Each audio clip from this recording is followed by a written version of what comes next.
Ahojte, teraz vám ukážem, ako sa počíta determinant matice rozvojom podľa vhodného riadka alebo stĺpca.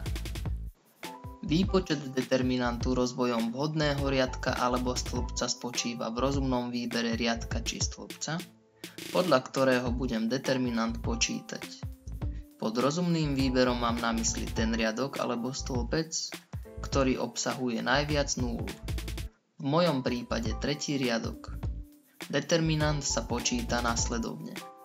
Prvé číslo vo vybranom riadku krát minus 1 na 3 plus prvú, pretože 0 je v treťom riadku a prvom stĺpci, krát determinant matice, ktorá vznikne, keď zakriem riadok aj stĺpec, v ktorom sa tá 0 nachádza, plus druhé číslo vo vybranom riadku krát minus 1 na 3 plus druhú, pretože minus jednotka je v treťom riadku a druhom stĺpci, krát determinant matice vzniknutej zakrytím riadka a stĺpca, v ktorom sa tá minus jednotka nachádza, plus tretie číslo vo vybranom riadku, krát minus 1 na 3 plus tretiu, pretože dvojka je v treťom riadku a treťom stĺpci, krát determinant matice vzniknutej zakrytím riadka a stĺpca, v ktorom sa tá dvojka nachádza,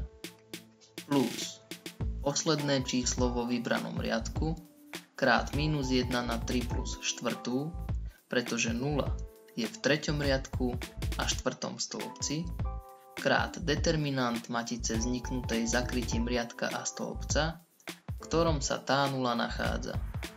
Tie členy, ktoré sa násobia nulou, vypadnú. Umocním minus jednotky a vypočítam determinanty. Ako sa počíta determinant matice 3x3 si môžete pozrieť v inom videu. Na záver čísla roznásobím, sčítam a mám determinant danej matice.